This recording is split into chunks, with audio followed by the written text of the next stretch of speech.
질투는 나의 힘이라는 그러한 제목의 시가 있습니다. 나중에 뭐 영화로도 만 그런 제목입니다. 끝부분의 내용만 제가 잠깐 소개하겠습니다. 그 누구도 나를 두려워하지 않았으니 내 희망의 내용은 질투뿐이었구나. 그리하여 나는 우선 여기에 짧은 글을 남겨둔다. 나의 생은 미친 듯이 사랑을 찾아 헤매었으나 단 한 번도 스스로를 사랑하지 않았노라. 그냥 우리가 가장 쉽게 생각할 수 있는 질투라는 감정의 개념은 이런 것이죠. 내가 갖고 있지 않은 것을 갖고 있는 사람을 부러워하는 마음. 이것은 뭐 우리가 다 인정하듯이 좀 부정적인 그러한 감정입니다. 질투가 자신의 힘이 되는 사람은 한마디로 말하면 남처럼 되고 싶어서 사는 사람이죠. 그러나 질투가 나의 삶의 동기가 되는 사람은 나 자신을 진정으로 사랑하기가 쉽지 않습니다. 남만 부러워하다가 정작 자기 자신에 대해서는 만족을 하지 못하기 때문에 그렇습니다. 오늘 성경 우리가 함께 읽은 본문에 보면 질투라는 단어가 상당히 많이 나옵니다. 비느하스가 내 질투심으로 질투하여 이스라엘 자손 중에서 내 노를 돌이켜서 내 질투심으로 그들을 소멸하지 않게 하였다. 자, 여기서의 질투는 부정적인 감정이 아닙니다. 하나님께서 이 비느하스가 갖고 있었던 이 질투심, 이것을 칭찬하시죠. 그래서 오늘은 하나님께서 칭찬하시는 이 질투심이 무엇인지 우리가 함께 살펴보며 은혜를 나누고자 합니다. 먼저 비느하스가 하나님을 위해서 질투하게 된 그 배경을 좀 살펴보겠습니다. 오늘 본문의 내용은 이스라엘 백성들이 이제 40년 광야를 마치고 가나안에 막 들어가기 바로 직전 그 상황에서 벌어진 일입니다. 민수기에서 25장 1절에서 3절 제가 좀 읽겠습니다. 이스라엘이 시딤에 머물러 있더니 그 백성이 모함 여자들과 음행하기를 시작하니라. 그 여자들이 자기 신들에게 제사할 때에 이스라엘 백성을 청하매 백성이 먹고 그들의 신들에게 절함으로 이스라엘이 바알 부올에게 가담한지라. 여호와께서 이스라엘에게 진노하시니라. 여기서 음행하다라는 말이 나오는데요. 히브리어로는 자나입니다. 자나. 이 단어는 단순한 그냥 성행위를 말하는 것이 아니라 이방 신과 관련된 그러한 음행을 가리킬 때 쓰는 말입니다. 바알 부올에게 가담했다라는 말은 부올 지역의 바알 신 우리 잘 알죠? 그 바알과 연합했다라는 말입니다. 가담했다라는 단어 짜마드인데요. 함께 멍에를 지다, 짝이 되다, 연합하다 그런 뜻이 있습니다. 자, 이스라엘 백성들이 바알과 짝이 된 것입니다. 그 바알의 성축제에 참여함으로 바알과 계약을 맺고 하나님의 정체성, 하나님의 언약 백성이라는 그 정체성을 포기한 것을 의미하는 것입니다. 하나님께서 부르셔서 언약 백성 삼으신 그 약속, 그것을 포기하고 자신들의 그 정체성을 바알에게 스스로 내어준 것이죠. 하나님은 이러한 이스라엘 백성들에게 진노하신 것입니다. 진노하다는 히브리어로 하라 아프인데 아프가 코입니다. 코에서 막 우리가 화나면 막 이렇게 열이 나죠. 코가 뜨거워졌다라고 표현합니다. 하나님께서 이 이스라엘 백성들에게 한마디로 열받으신 것입니다. 시내산에서 자신과 언약을 맺은 이스라엘 백성들이 마치 가늠한 여인처럼 그들의 남편 대신 하나님의 품을 떠난 것이죠. 하나님이 진노하셨습니다. 하나님이 슬퍼하셨습니다. 그래서 하나님의 심판으로 백성들 사이에 이제 연병이 퍼지기 시작했습니다. 하나님의 조치는 단호했습니다. 민수기 25장 4절 5절 보면요. 여호와께서 모세에게 이르시되 백성하여 여호와 앞에 목매어 달라. 그리하면 여호와의 진노가 이스라엘에게서 떠나리라. 모세가 이스라엘 재판관들에게 이르되 너희는 각각 바알 부올에게 가담한 사람들을 죽이라 하니라. 과감한 명령을 하나님께서 하십니다. 이것은 이스라엘 전체 백성을 살리기 위한 하나님의 조치였던 것입니다. 바알 숭배와 관련된 음행은 언약 백성인 이스라엘 백성의 정체성을 하루아침에 무너뜨리는 것입니다. 이것은 저희가 지난주에 이어서 이제 살펴보는 그런 건데요. 발람이 모압 왕 발락에게 자신의 그 꾀를 제안을 한 것입니다.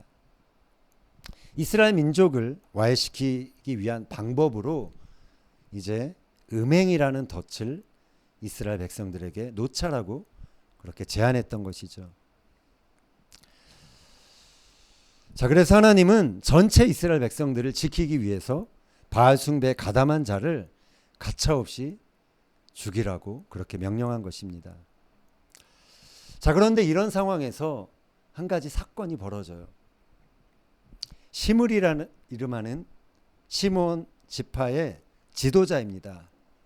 그 지도자가 고스비라 이름하는 미디안 수령의 딸을 이스라엘 진영 안으로 데리고 온 것입니다. 민수기서 25장 6절 읽겠습니다. 이스라엘 자손의 온 회중이 회막문에서 울 때에 이스라엘 자손 한 사람이 모세와 온 회중의 눈앞에 미디안의 한 여인을 데리고 그의 형제에게로 온지라. 분명 그 바알볼에 가담했던 그 음행 때문에 하나님이 지금 심판하고 있는 상황이죠. 그런 시국에 정말로 정신 나간 그러한 행동을 이 시므리가 한 것입니다.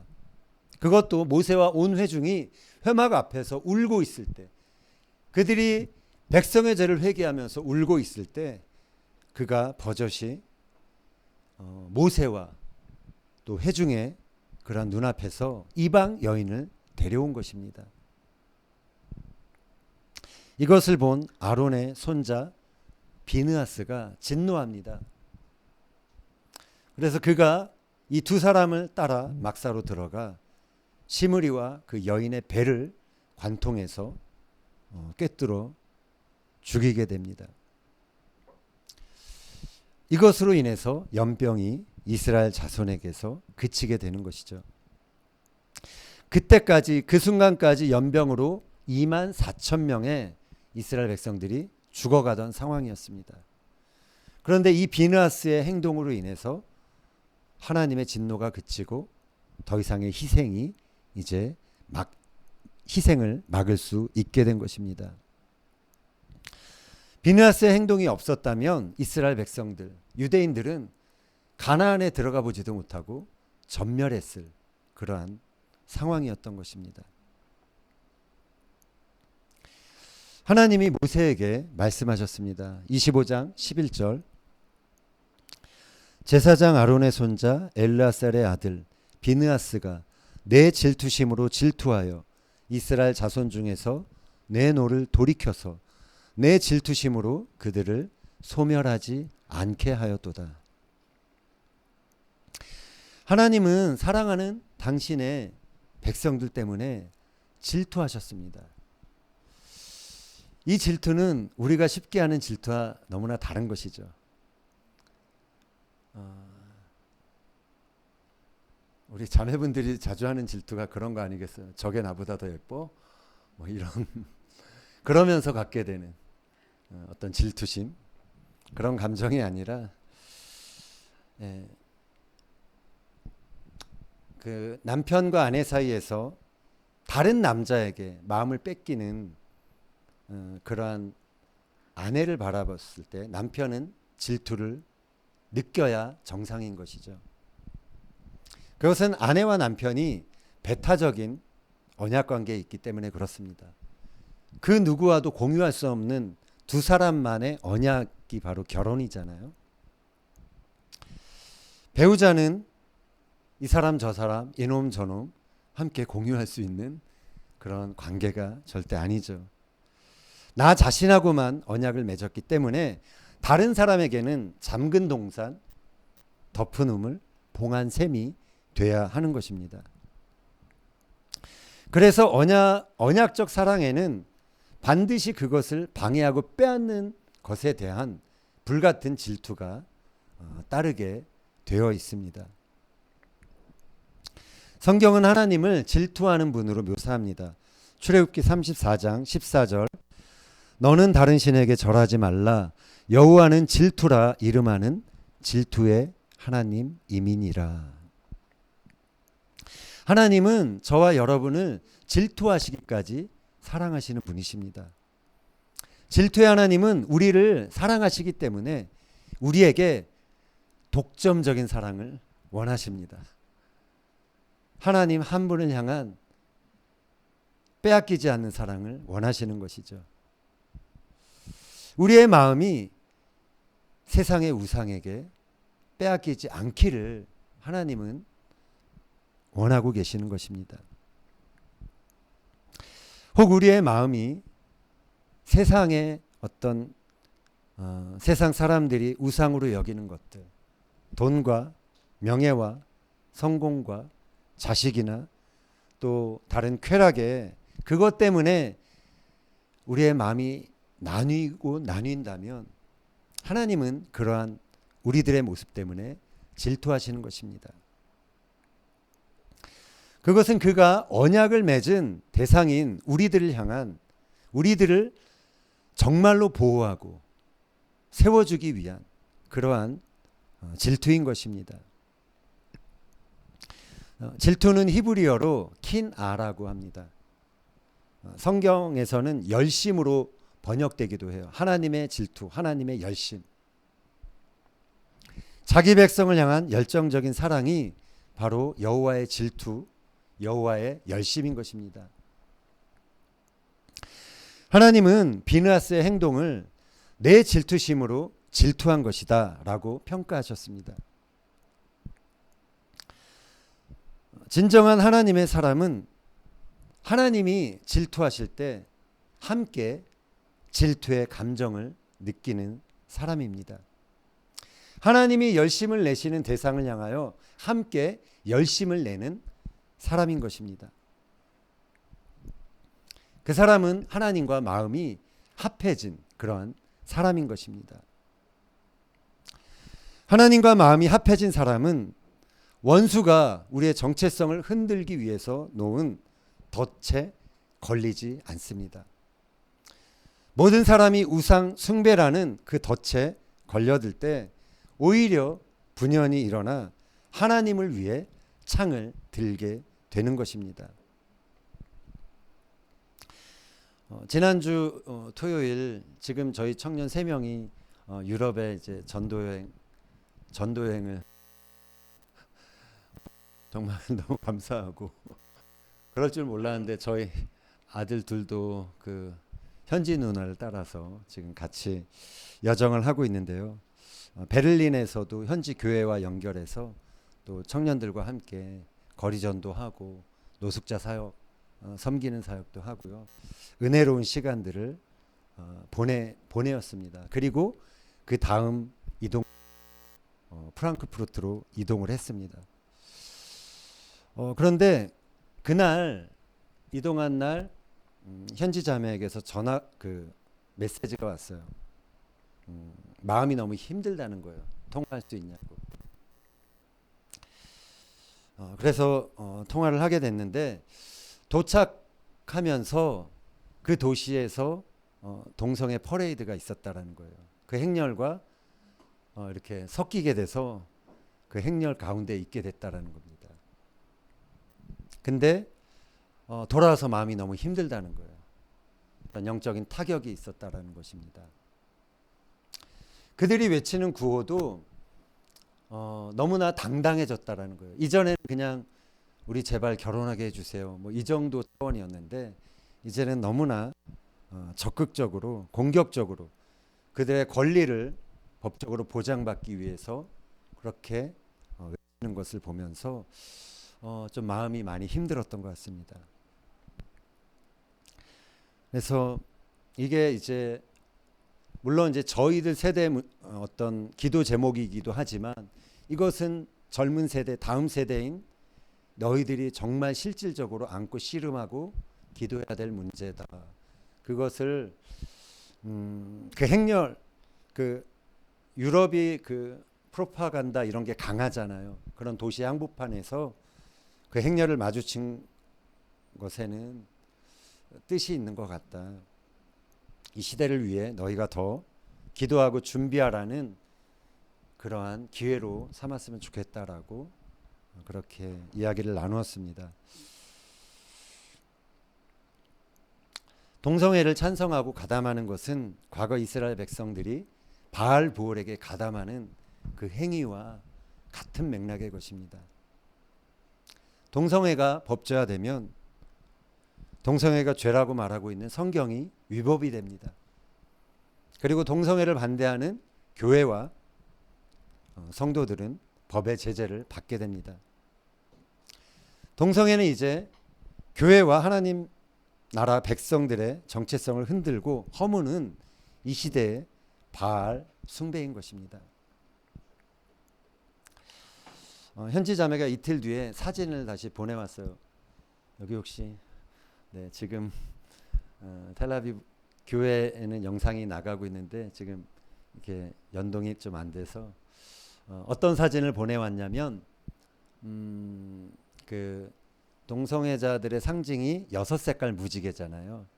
6색깔 무지개로 글씨를 쓴 그 위에다가 성경 말씀을 붙이고 다녔던 거예요. 어떤 내용이냐면 창세기 9장 13절 내가 내 무지개를 구름 속에 두었나니 이것이 나와 세상 사이의 언약의 증거니라. 참 지혜롭게 반격했던 것 같아요. 할 수 있는 한.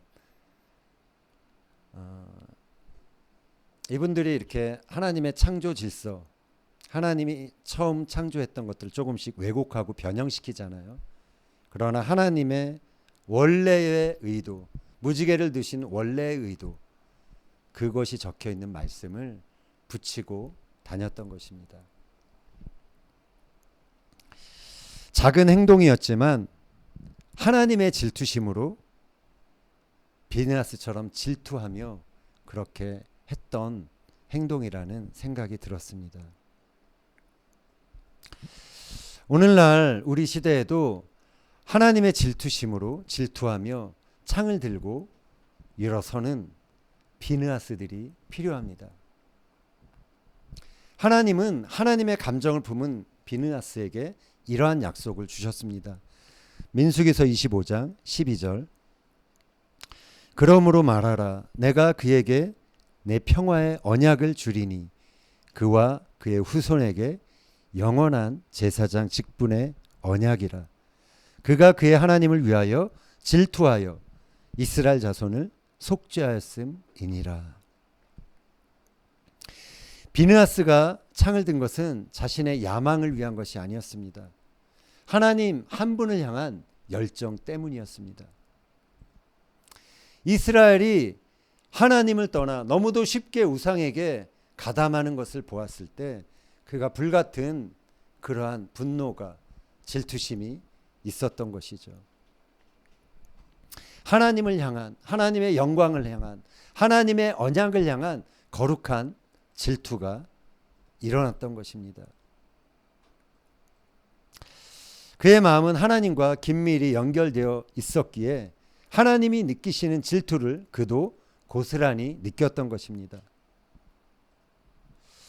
그런 질투심으로 행동한 이 비느하스에게 하나님께서는 이제 아론과 그 뒤에 엘르앗살에 이어서 대제사장으로 그렇게 직분을 허락하시면서 영원한 제사장의 직분의 언약을 그에게 주신 것입니다. 이 시대에 우리는 비느하스처럼 하나님과 감정적으로 연합되어 있어야 합니다. 하나님을 향한 열심과 열정을 회복해야 합니다.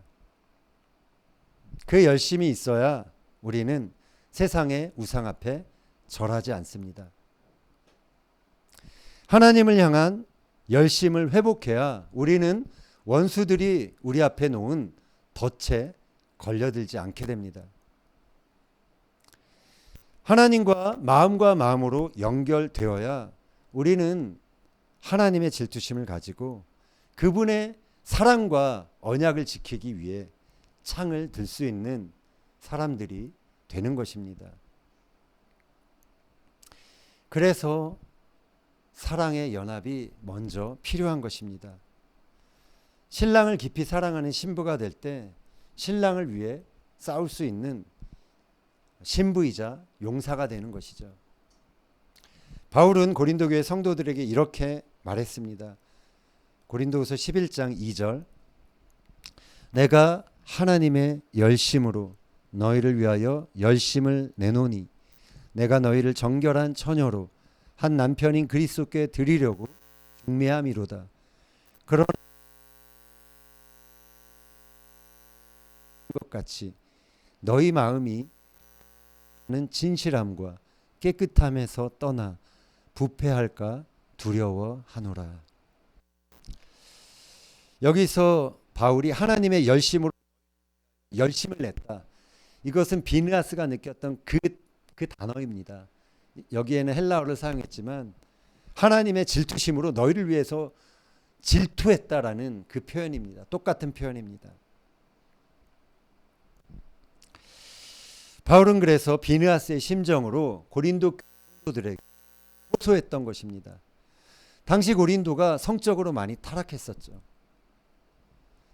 그곳에 자신이 세운 그 교회 성도들이 원수의 덫에 걸려 타락하지 않고 변함없이 주님을 사랑하는 정체성을 지키기를 간절히 원했던 것입니다.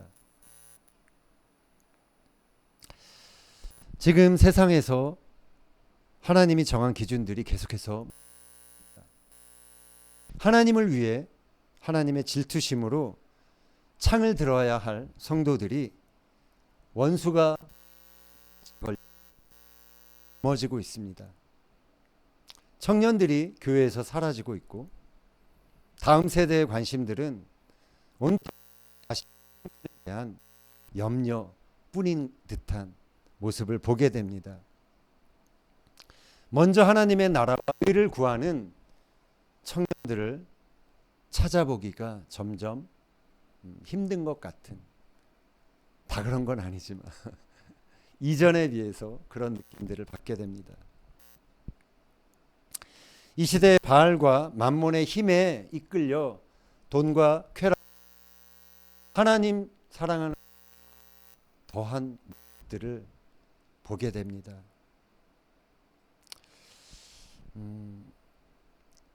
오늘 아침에 새벽에 잠이 깨서 제가 한국 나올 때, 그리고 저희 어머니가 새벽 기도했던 그런 교회를 가서 가끔씩 기도를 했었거든요. 오늘도 눈 떠져서 갔습니다. 제가 예전에 결혼 전에 잠이 깨서 그 교회 가서 새벽 기도를 하다가 저희 아내에게 프로포즈 해야겠구나 그런 마음을 가졌던 그런 교회였습니다. 그래서 오늘도 잠이 이렇게 눈이 떠져가지고 그 교회를 이제 갔는데 갔더니만 새벽 기도가 없어졌더라고요. 없어졌던 것 같아요. 그래서 좀 안타까웠습니다. 그 전에 정말 코로나 이전까지만 해도 뜨겁게 부르짖었고 그렇게 한참을 기도하고 나올 수 있었던 그런 교회였는데 아무도 없더라고요. 그 기도 시간에. 우리는 하나님을 향한 그 열심과 하나님을 향한 열정들이 사라지는 이 세대를 보면서 슬픈 마음이 들게 됩니다. 우리는 이 세대를 위한 거룩한 질투심, 하나님이 느끼시는 감정을 우리도 가져야 할 줄로 믿습니다. 우리는 이 세상에 살면서 하나님의 존재를 그냥 인정하는 것, 그것으로 충분하지 않습니다. 교회를 다닌다는 것, 내가 구원받았다는 것, 그것만으로 우리의 구원을 안심할 수 없습니다. 우리는 하나님을 위해 창을 들 수 있는 사람이 되어야 합니다. 그래야 덫에 걸리는 인생이 되지 않습니다. 하나님과 함께 질투할 수 있는 사람, 그 사람은 하나님께 시선을 고정한 사람입니다. 하나님을 사랑해서 다른 것에 마음이 나뉘어지지 않는 사람입니다. 오직 하나님만 갈망하는 사람입니다. 우리의 마음은 우리가 알잖아요. 결코 진공 상태가 아닙니다.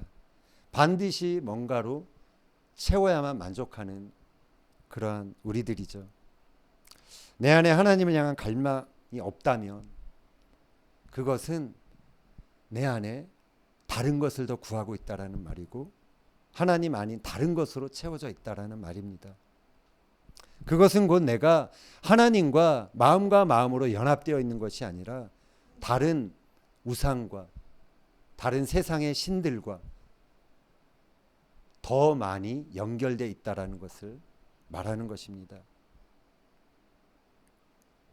사단은 지금도 이 세상에 보암직도 한 것, 먹음직도 한 것, 지혜롭게 할 만큼 탐스럽기도 할 많은 것들을 우리 앞에 늘어놓습니다. 돈과 성공과 음란과 쾌락으로 그 덫으로 우리를 유혹합니다. 이 덫에 덫이라는 생각을 안 하죠. 그런데 그 덫에 걸리면 하나님 나라 백성이라는 정체성을 우리는 잃어버리게 됩니다. 그리고 그저 내 육신을 위해 살아가는 자로 하나님의 약속을 붙들고 살아가는 것이 아니라 내 육신적인 어떠한 원함만을 이루기 위해 사는 그러한 사람으로 전락하게 되는 것입니다.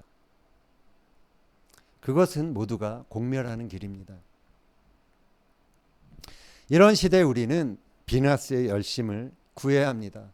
내 야망, 내 욕망이 아니라 하나님의 열심을 찾고 그것을 회복하는 그 열심을 품는 그러한 인생이 돼야 하는 것입니다. 신앙의 최종 목표는 형통한 삶이 아닙니다. 복을 많이 받는 것도 성공하는 것도 아닙니다. 하나님 마음에 합한 사람이 되는 것, 그것이 우리 신앙의 가장 중요한 목표가 되어야 할 줄로 믿습니다. 하나님의 마음과 온전히 연합되어 하나님을 위해 창을 들 수 있는 사람이 되는 것, 그것이 우리의 목표가 되어야 하는 것입니다. 저와 여러분이 그러한 사람이 되길 원합니다. 질투에는 분명 힘이 있습니다. 하나님의 질투심으로 질투할 수 있는 사람은 세상을 이기는 힘이 있는 것입니다. 이 땅에 하나님의 나라와 교회를 세워가는 힘이 있는 것입니다. 바라기는 하나님과 온전히 연합하여 하나님이 느끼시는 감정, 그 질투를 나도 고스란히 느끼며 이 시대에 하나님을 위해 분연히 창을 들 수 있는 우리 모두가 되기를 예수님의 이름으로 축원합니다.